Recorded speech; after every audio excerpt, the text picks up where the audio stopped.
Nous sommes, disons, en 1800. L'épopée est finie. La principauté de Liège n'existe plus.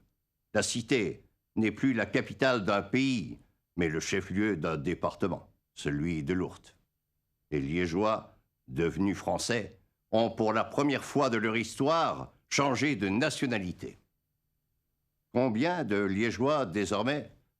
Combien d'habitants en 1800 autour de la place Saint-Lambert? Un peu moins de 50 000. Oh, excusez-moi, je viens de dire une bêtise. Moins de 50 000, c'est juste, mais parler de la place Saint-Lambert en 1800, non. La cathédrale est toujours là. Attaquée, mutilée, progressivement démolie, elle continue d'occuper sa place. Les tours de sable sont toujours debout, intactes, sur la façade occidentale. On ne commence à les ébrécher qu'en 1803, et elles résisteront longtemps. Il faudra un quart de siècle encore pour que la cathédrale, ayant rendu sa dernière pierre, ou presque, s'efface, du dessus de la place qui prendra son nom. À ce moment-là, d'ailleurs, les Liégeois ont changé de nationalité pour la deuxième fois. Ils ne sont plus français depuis 1814. En éprouve-t-il du soulagement, de la déception? Allez savoir, on ne leur a pas demandé leur avis, mais il y a des indices. Malgré la conscription, malgré la consommation de chair humaine, des guerres incessantes de Napoléon, voyez cette caricature. Voyez le défilé de ces pauvres recrues qu'on habille en soldats et que l'ogre saisit d'une main pour les précipiter de l'autre dans les brasiers de la gloire. Malgré la désastreuse campagne de Russie, puis la retraite des vaincus à travers l'Allemagne, malgré l'affaissement irrémédiable de l'Empire, tout indique que les Liégeois sont restés francophiles.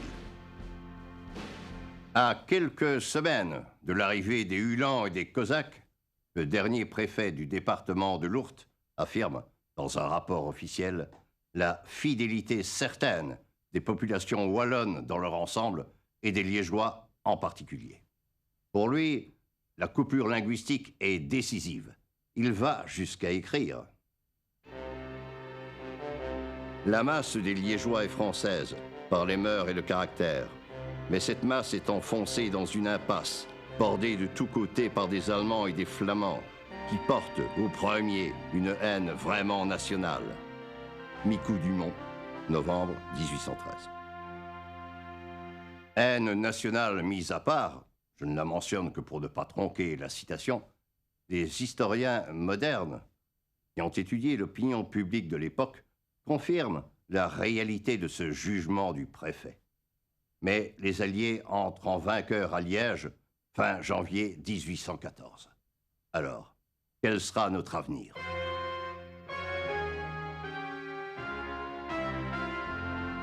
Quelle place pour nous en Europe? Dans quel État? Dans quelle patrie? Pas question de ressusciter l'ancienne principauté. Pas question non plus de nous laisser à la France.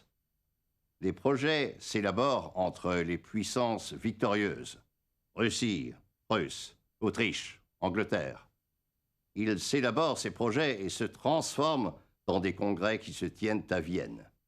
Avant et après Waterloo, cette ultime ruade de Napoléon, cette ultime défaite de l'Empire, 18 juin 1815. Alors, on devient quoi? Il est question pendant des mois que la rive droite de la Meuse, y compris toute la ville de Liège, revienne à la Prusse. Mais non, la Prusse devra se contenter de Malmedy, Eupen et Saint-Vite. Et le verdict définitif tombe. Liège, avec l'ensemble des provinces belges, sera amalgamé à la Hollande sous la souveraineté de Guillaume Ier, roi des Pays-Bas. On ne peut prétendre que cet homme nous veuille du mal, bien au contraire. Il dote Liège d'un théâtre, et même d'une université. Il encourage l'essor industriel, et spécialement les aciéries de John Cockerill, à Serein. Mais sa politique générale cristallise contre lui toutes les oppositions des provinces du Sud. Les catholiques en font leur bête noire parce qu'ils craignent pour leur enseignement que ce roi protestant menace. Les libéraux insupportent son despotisme qui rappelle un peu trop l'ancien régime. Tous maudissent ces lois linguistiques visant à faire du néerlandais la langue nationale. Elles s'étendent d'abord en Flandre, où personne n'en veut, car la bourgeoisie dominante y parle français et le peuple quantité de patois. Elles s'étendent à Bruxelles. Elles s'insinuent en Wallonie. Savourez cette caricature qui décrit le désarroi des soldats wallons, commandés en néerlandais par un officier néerlandais. L'un reste au garde à vous, l'autre brandit son arme en avant, un troisième s'accroupit, genoux en terre, le dernier se penche pour observer ses compagnons et comprendre ce qu'il faut faire. C'est lui, sans doute, qui justifie le mieux la légende. Que diable a-t-il dit? Tu ne comprends rien. Tous ces mécontentements finissent par unir catholiques et libéraux incontestablement, bruxellois, wallons, flamands peut-être. Résultat, la révolution de 1830 qui donne naissance à la Belgique. Faut-il s'étonner que notre révolution, septembre 1830, s'inscrive dans la foulée d'une toute nouvelle révolution à Paris, juillet 1830, où la fougue populaire accouche d'une monarchie constitutionnelle, celle de Louis-Philippe, qui refusera la couronne belge, le Congrès national à Bruxelles pendra vainement à son fils. Faut-il s'étonner que notre révolution de 1830 s'inscrive dans la continuité de celle de 1789? Faut-il s'étonner que les villes wallonnes y participent davantage que les villes flamandes, à l'exception de Louvain? Certainement pas. Pas plus qu'il ne faut s'étonner que les Liégeois y jouent un rôle décisif, moins par l'importance des troupes qu'ils emmènent à Bruxelles que par le tempérament du chef qui les entraîne, Charles Rogier, qui saura brusquer les événements. La nouveauté étonnante, c'est que les Liégeois rejoignent les Brabançons, qu'ils adoptent leur cause et leur drapeau, le futur drapeau belge. La nouveauté, c'est le slogan sur cette oriflamme. Liège pour Bruxelles, vaincre ou mourir. Pourquoi cette passion subite, ce coup de cœur? Parce qu'il y a, de part et d'autre, un élan commun vers la liberté. Parce que les Liégeois, après avoir perdu leur antique nation, après avoir perdu la France, ont le sentiment, à tort ou à raison, de se forger une nouvelle patrie. Ainsi naît la Belgique de 1830, avec ses institutions strictement francophones, avec sa démocratie férocement bourgeoise, avec son droit de vote limité à une minorité fort mince de très riches possédants. Ah, qu'il est loin le suffrage universel que les Liégeois avaient connu dans les années 1792-93. On ne le retrouvera qu'après 1918. Et qu'elle est précaire, cette patrie naissante. Une contre-offensive hollandaise, en 1831, menace sérieusement de la balayer. La Belgique ne sera sauvée que par l'intervention de l'armée française, du maréchal Gérard. Sur l'évolution de cette patrie de 1830, qui n'arrête pas de se convulser ou de se défaire de nos jours sous nos yeux, la place manque dans notre émission pour en dire davantage. Une image encore pourtant, deux destins croisés, contrastés. Figurez-vous qu'Antoine de Méan, notre dernier prince-évêque, est de retour en 1817. Pas à Liège, mais à Malines, dans la fonction d'archevêque et de primat de Belgique. Figurez-vous que Laurent-François de Thiers, le président du congrès de Polleur sur les droits de l'homme, est de retour lui aussi. Élu au congrès national en 1830, notre franchi Montois y défendra la thèse républicaine. Il en démissionne quand la Belgique se prononce pour la royauté. C'était un homme de principe, François de Thiers. Et sans doute, il lui importait peu que le futur souverain fût de souche française, comme ce jeune duc de Nemours, deuxième fils du roi Louis-Philippe, ou d'origine allemande, comme ce Léopold de Saxe-Cobourg, que l'Angleterre nous recommande efficacement.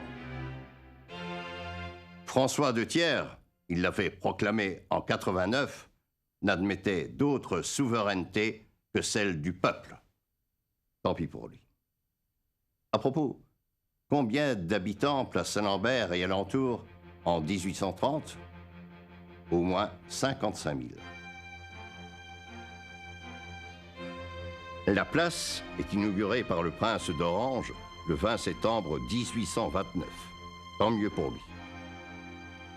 Tant mieux pour lui. Tant mieux pour la dynastie hollandaise. Un an après, la Révolution belge lui aurait volé cet honneur. Quant au projet, ils ont commencé bien avant. En 1795 déjà, un concours est ouvert pour l'aménagement d'une place qui reste encore à dégager des vestiges de la cathédrale. Et on sait que c'est Joseph Drepp à qui nous devons les vues les plus émouvantes et les plus fidèles du monument en perdition. On sait que c'est Joseph Drepp qui a remporté le premier prix avec l'un de ses 6 projets, tous perdus d'ailleurs.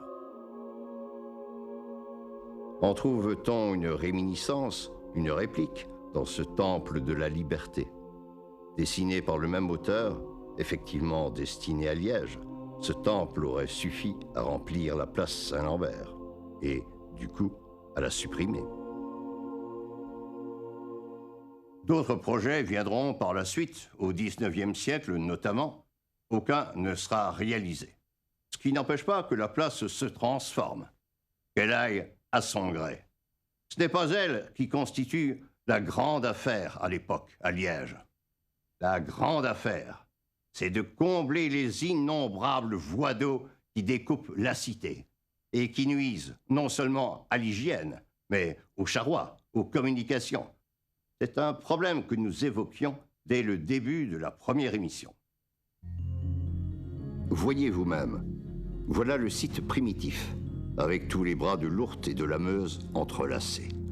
Depuis lors, bien sûr, on a comblé beaucoup de ces bras d'eau, dont certains sont devenus l'avenue Blondaine, le boulevard d'Avroy, le boulevard de la Saunière, la rue de la Régence et ses diverticules, le boulevard Pierrecot, et, en Outre-Meuse, le boulevard Saucy, le boulevard de la Constitution, pour ne parler que d'eux.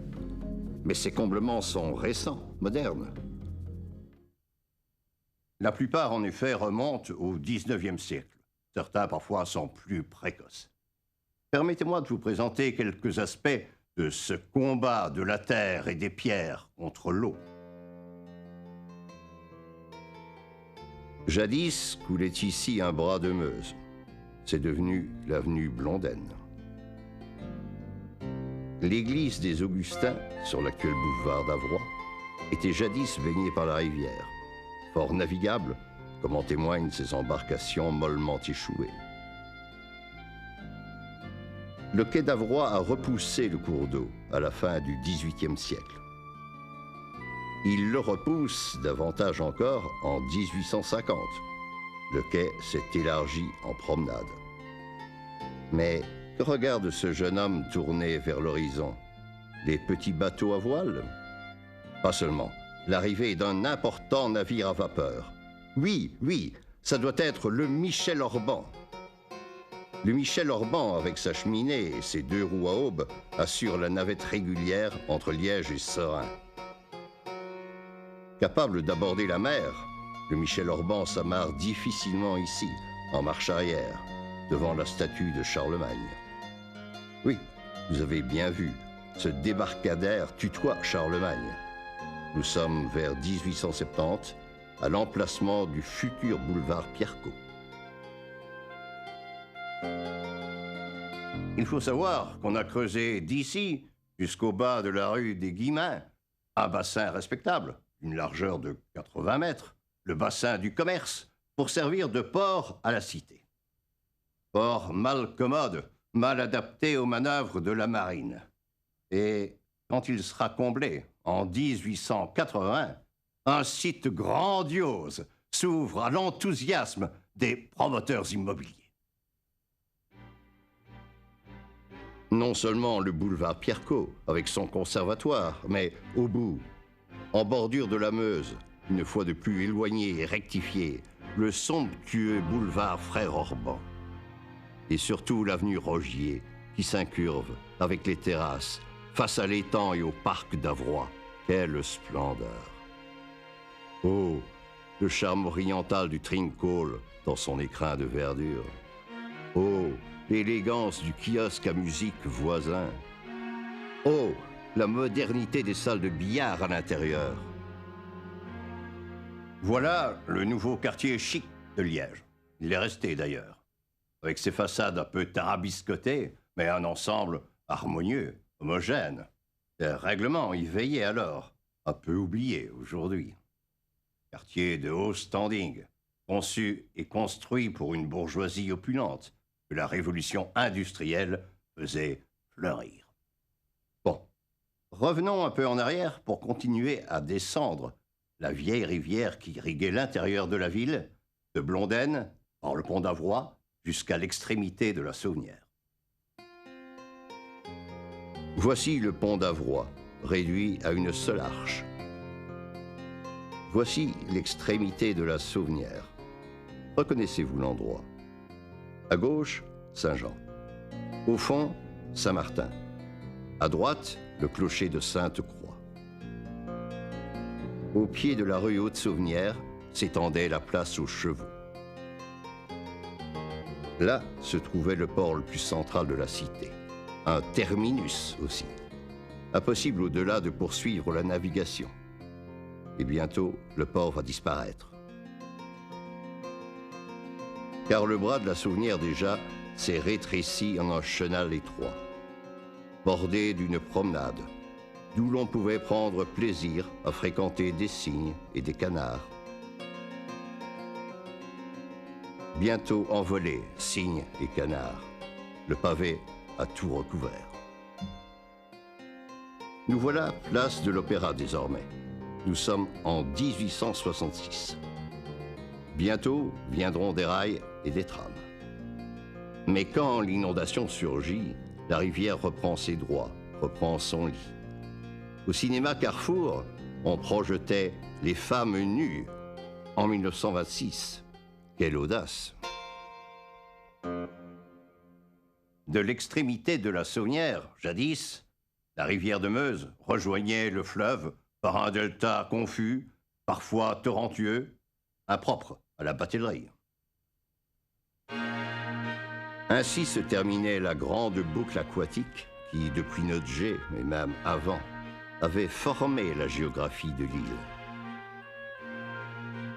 Le delta passait sous le pont d'Île, voie de communication principale avec la cité. Mais le pont commence à se couvrir de maisons. Ces arches, bientôt, ne seront plus visibles. Bientôt, le pont devient une rue du pont d'Île. Si bien que l'île elle-même cesse physiquement d'exister, d'autant que la ceinture fluviale qui l'enserrait s'est progressivement comblée.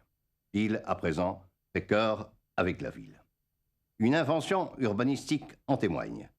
Cette galerie couverte qui s'ouvre parallèlement à l'ancien pont d'Île, c'est le passage Lemonnier, inauguré en 1839, une première en Belgique.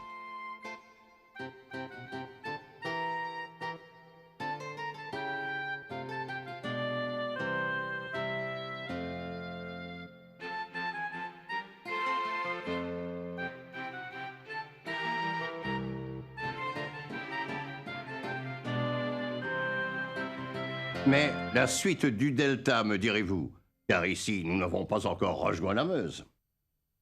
La suite du delta, deux artères bien droites, rectilignes, vont l'enterrer.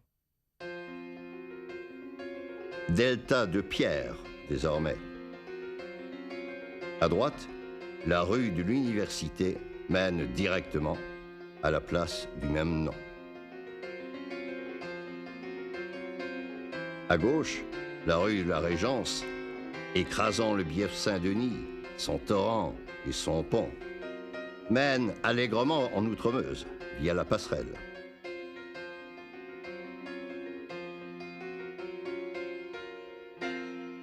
Sur l'autre rive aussi, le fleuve faisait des siennes. Que de bras, que de ruisselets, que d'eau. Il faut les surmonter. Apparaît le boulevard Saucy, avec son école, au départ moyenne. Apparaît le long boulevard de la Constitution, avec sa caserne des Lanciers. Rebroussons chemin en direction de la Cité. Le pont des Arches, reconstruit depuis 1859, nous y invite. Il plonge dans une percée nouvelle et fulgurante, baptisée rue Léopold, laquelle nous conduit sans détour à la place Saint-Lambert. Une place qui n'est pas vraiment bouleversée par la déchirure de la rue Léopold, cette trouée offerte au trafic vers l'Allemagne. La place, sans nul doute, a une fonction magnétique. Elle joue un rôle d'attraction, d'aimant commercial pour toute la ville, les banlieues, et même au-delà. Mais rien ne la dispose pourtant à se transformer en un nœud routier. La voici en 1919. Quelle affaire à Liège, le 23 juillet 1919. Le président Poincaré vient nous remettre la Légion d'honneur. Une foule enthousiaste attend cette visite solennelle et l'hommage de la France. Tous les regards se tournent vers la tribune officielle, accolée au Tivoli, côté place du marché. Au premier rang, le maréchal Foch, la reine Élisabeth, Raymond Poincaré, président de la République française, le roi Albert. Charmant aparté entre la reine et le maréchal. Défilé militaire, car la Légion d'honneur nous est accordée à titre militaire. Défilé des défenseurs de Liège, dont l'héroïsme a freiné l'invasion. Une médaille commémorative rappellera leur exploit. Liège résiste aux barbares, 1914. La France honore Liège, 1919. La manifestation fraternelle franchit le pont des Arches, se répand en Outremeuse, atteint même la campagne, mais elle ne change en rien le caractère de la place. Pas plus que ne l'avait changé la naissance du Grand Bazar, son extension progressive, ou ne le changeront plus tard les illuminations prodigieuses pour les fêtes en décembre. Au cœur de la cité, la place gardera longtemps une atmosphère provinciale, avec ses petits pigeons, ses petites voitures pour enfants, ses petits avions qui font le bonheur des photographes. Les projets de la place ne verront le jour qu'après la Deuxième Guerre mondiale. C'est dans les années 60 que l'urbanisme, avec un grand U, se penche enfin sur un aménagement rationnel et méthodique du vide laissé autrefois par l'effacement de la cathédrale. Un vide auquel d'autres vides plus récents sont venus s'ajouter. La Deuxième Guerre mondiale, en effet, a cruellement meurtri la ville. Liège doit être réparé, et tant qu'à faire préparer au temps nouveau. L'avenir, certains l'imaginent comme une expansion sans frein, dont le moteur sera l'automobile. Alors, de grâce, des autoroutes, des voies rapides, des pénétrantes urbaines, jusqu'à la place Saint-Lambert, évidemment. Le gribouillage que vous voyez, c'est l'écheveau des pénétrantes urbaines, marquées en couleur noire. Elles devaient longer la place, à gauche, frôler la devanture des grands magasins en bas, avant de s'engouffrer sans doute dans la rue Léopold. Regardez bien ce graphisme. c'est l'image de l'idée force, de l'idée maîtresse, celle qui domine à partir des années 60 tous les plans, contre-plans, rataplans qui se modifient, se corrigent et finalement s'annulent, qu'importe qu'ils échouent. À travers leur échec, l'idée force poursuit son action. Elle accomplit son œuvre sur le terrain. La catastrophe descend des hauteurs de Buranville, traverse Sainte-Marguerite, transperce le cadran, dévale sur Saint-Lambert. Elle paraît lancer un signal d'alarme, de détresse, l'église Sainte-Marguerite à l'agonie. L'idée force est-elle passée par là? Vous ne pouvez pas l'apercevoir, mais elle débouche à droite par la rue de Bruxelles. Il y avait ici le square Nodger, avec un magnolia célèbre, un petit étang et des degrés qui montaient vers la rue Saint-Pierre. En se retournant, on découvrait toute la place. Ce coin pittoresque, l'idée force ne l'a pas raté. Il y avait à côté le théâtre du Gymnase, cher au cœur des Liégeois, familier à beaucoup de vedettes et de comédiens étrangers. L'idée force, toujours. Elle s'enfonce profondément dans le bâti, jusqu'au rempart primitif de la ville, efface en passant l'hôtel de Kortenbach. De l'autre côté, voyez, l'île Tivoli tient encore, debout, pas pour longtemps. De ce côté-ci, l'idée force continue à descendre. Les destructions avancent et s'accumulent jusqu'au bas de Saint-Lambert, jusqu'au coin de l'ancienne place verte, rebaptisée Maréchal Foch. Voici le coin, l'angle formé par la coopérative et le phare, suivi de la populaire. Le bouclier de la prévoyance sociale ne protégera pas la coopérative. Le phare, ce lieu autrefois magique, va disparaître. La façade de la populaire, quand même, sera démontée. Et voici le coin du coin, dans son dernier état. Pathétique, comme le clocher de Sainte-Marguerite.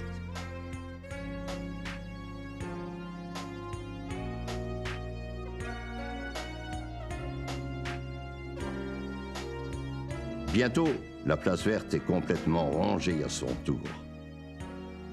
Par-dessus les palissades, on peut apercevoir Saint-Martin. Alors l'idée force remonte la colline. Elle avale le quartier Saint-Michel, sa petite place, son cinéma, puis soudain elle s'arrête, d'épuisement. Entre le palais et Sainte-Croix, presque rien ne subsiste. De l'opéra au perron, il n'y a plus que vide ou décombres. Charles le Téméraire, en 1468, avait saccagé la cité par vengeance. Il pâlirait d'envie devant le spectacle. Et pourtant, aucun acteur du SAC actuel ne nous voulait du mal. Ni l'administration communale et son premier échevin, l'historien Jean Lejeune, hélas, ni la province, ni le ministère des Travaux publics, ni le ministère des Communications, ni celui de la Justice, pas plus que les responsables des transports urbains, ni les bureaux d'architecture ou d'urbanisme accrédités. Et les archéologues seront les premiers à se révolter, car on ne détruit pas seulement en surface, mais sous terre. Attention, les bulldozers attaquent. Pour préparer des coulées de béton, ils écrasent les témoignages de l'histoire. Étrange affrontement entre pelleteuses et fouilleurs, entre promoteurs et défenseurs du patrimoine. Halte là, vous ne passerez pas. En résistant aux machines, les archéologues ont préservé les chances d'un archéoforum à Liège, car ils ont sauvé des vestiges précieux, des pièces rares. Par exemple, ce sarcophage. Par exemple, ce columbarium. Par exemple, ce chapiteau roman. Entre-temps, on voit s'élever des décombres, deux tours bizarres, disgracieuses, insolites. Il s'agit des gaines d'ascenseur et d'aération de l'annexe provinciale qu'un ancien gouverneur tient à bâtir pour mieux loger ses services. Ces tours, rien ne les rend avenantes. Rien ne les rend sympathiques, pas même une balade d'amoureux qui se tiennent par la main. Elles font l'objet d'attaques, de sarcasmes. Il faut les démolir, affirme sur cette banderole un Italien qui aime les arts, Liège et la Belgique. Et elles seront démolies, en fin de compte. Non pour des raisons artistiques, mais parce que la loi a changé en Belgique. Régionalisation. L'État central n'a plus le droit de construire pour la province, et la province n'a pas assez d'argent pour terminer son annexe. Il y a le fait également que l'opinion s'est réveillée à Liège. Les mandataires publics eux-mêmes, tous partis confondus, s'émeuvent et s'interrogent. Devant l'évidence du désastre et de l'absurdité, devant la profondeur de l'impasse où on est tombé, la question se pose désormais de savoir comment en sortir. Le 5 janvier 1985, révolution à la Violette. Par un accord unanime, le conseil communal abjure l'idée force des années 60. Il se rallie à des principes tout opposés. C'en est fini des autoroutes sur la place, des voies rapides devant les grands magasins, des gares d'autobus enterrées. Non, la place Saint-Lambert redeviendra citoyenne, conviviale. Elle sera bordée d'immeubles de part et d'autre sur les deux flancs. Et la ville choisit comme conseiller, coordinateur, un architecte au-dessus de tout soupçon. Claude Strobel s'applique depuis des années à l'aménagement de l'université au Sartiment. Sur Saint-Lambert, il ne dispose que de pouvoirs minimes, mais son influence fera autorité. Voici son dernier schéma illustré. Il date de 1994. Ne vous attachez pas trop aux détails, la méthode Strobel est souple, évolutive en fonction des développements du dossier. Fidélité totale au principe du plan directeur. En revanche, quantité d'aspects s'accommode de variations, de métamorphoses. Strobel ne manque pas d'imagination. Faut-il rappeler, il n'est ni l'auteur ni le maître des constructions. Il n'a pour mission que de conseiller, de coordonner si possible.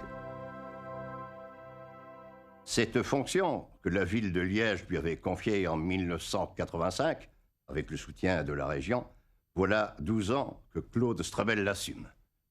Quoi que l'avenir nous réserve, il lui sera beaucoup pardonné parce qu'il aura beaucoup travaillé, inventé, discuté, négocié, patienté et surtout rapiécé, au risque de ne pouvoir effacer quelques coutures. Rapiécer cela, quand même, c'était une gageure. Surtout en essayant d'utiliser, de rentabiliser le béton injecté par milliards dans le sol à des fins hasardeuses. Où en est-on aujourd'hui? La voirie urbaine est achevée, pavée. Un espace arboré dégage l'entrée des grands magasins. La place est structurée, étagée. Gare et tourniquet d'autobus. Entrée de l'Archéoforum. Esplanade offerte aux rencontres, aux spectacles, aux concerts. Ça s'est mis à fonctionner aussi.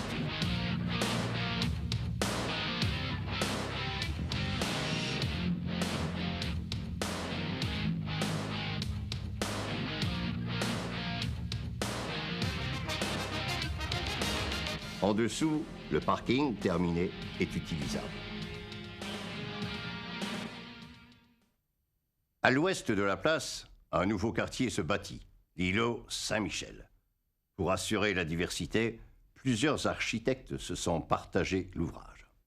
Ce sera beau, titrait un journal liégeois, si la maquette ne ment pas. Claude Strobel, quant à lui, fait confiance au projet.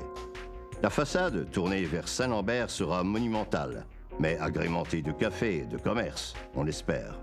Aux étages des appartements avec vue arrière sur les jardins. Un piétonnier, puis l'immeuble voisin, dont la devanture longera la rue Foch. Le tout coiffé d'un amusant chapeau mènera de Saint-Lambert vers la statue de Grétry. Mais voilà le monument, place de la République française, qui aura l'honneur d'affronter l'opéra, de lui donner la réplique. À sa droite, un autre piétonnier pour accéder à un ensemble de maisons. Une tour robuste, mais également des ateliers d'artistes, des jardiniers. il y aura des arbres, de la verdure, des passerelles suspendues. Mais sur la gauche, il y a problème. Les restaurants et cafés riverains se plaignent de la réduction de leurs terrasses. Leur horizon, désormais, butera sur la rampe du parking. Une coupure, une couture, que le temps cicatrisera peut-être. Parlons de l'Archéoforum. Pénétrant sous la cathédrale disparue, il en découvrira les fondations et les marques des édifices qui l'ont précédé. Il s'agira de mettre en lumière un voyage dans le passé. Il s'agira d'illuminer aussi le circuit d'une galerie-exposition qui conduira des entrailles de Saint-Lambert à la place du marché. Que verra-t-on dans l'Archéoforum? Les traces et les vestiges que l'homme a laissés dans la terre, ici, pendant des siècles et des millénaires de présence. Les fragments et les merveilles que les fouilles ont réussi à dégager. Et, pourquoi pas, le chef-d'œuvre le plus célèbre de Liège. Les fonds baptismaux retrouveraient ici leur implantation d'origine, leur site historique, puisque c'est ici qu'ils furent installés au XIIe siècle et qu'ils ont servi à baptiser des générations de Liégeois jusqu'à la Révolution de 1789. Le retour des fonds baptismaux place Saint-Lambert, ne le prenez pas pour une fantaisie de ma part. Je ne vous le donne pas comme une certitude, mais on m'assure de bonnes sources qu'un accord de principe existe à ce propos. Par contre, j'ignore s'il existe toujours un accord à propos du théâtre. Streubel voudrait le situer là, entre Saint-Lambert et la place du marché. Là, et nulle part ailleurs. C'est là qu'il le juge indispensable pour l'animation et pour l'esthétique de la place. Le rêve de Streubel, c'est que le théâtre se relie directement à l'Archéoforum, que le foyer du théâtre s'inscrive dans les fondations de l'abside orientale de Saint-Lambert. Belle idée. Streubel parviendra-t-il à la concrétiser? L'emplacement du théâtre fait actuellement l'objet de polémiques. Donc, de ce côté de Saint-Lambert, subsiste un point d'interrogation. J'aimerais en planter un aussi, de l'autre côté, plus au nord. Des bâtiments importants devraient se construire là, en bas de Pierreuse, à l'attention de la justice. Voyez, j'en aperçois 4. Au vu de leur gabarit, on supposerait raisonnablement qu'ils contiendront bon nombre de bureaux et de salles. Du coup, j'espérais, naïvement, que la justice serait en mesure de libérer le palais. Il paraît que non. C'est dommage. Donc, les cours Renaissance ne pourront être mises en valeur. L'une restant réservée à des parcages de service et l'autre carrément inaccessible. Donc, les dignitaires, serviteurs et auxiliaires de la justice continueront d'accaparer, en les dénaturant, les ravissants salons du XVIIIe siècle. Donc, Liège continuera de se priver d'un atout princier. Imaginez pourtant le palais, adapté en musée, en contact avec l'Archéoforum devant lui, surmontant une place Saint-Lambert rénovée. Croyez-vous que l'ensemble manquerait d'allure, d'intérêt, de séduction? Si le président Mitterrand, il y a quelques années, n'avait pas poussé le ministère des Finances hors de l'aile Richelieu, où cette administration somptueuse résidait de longue date, jamais Paris n'aurait connu le musée du Grand Louvre. Paris n'est pas Liège, me direz-vous. J'en conviens. Mais quand même, serait-il défendu de s'inspirer de bons exemples? Liège n'est pas Paris. Vous avez raison. Mais enfin, nous avons si souvent été si proches dans notre histoire.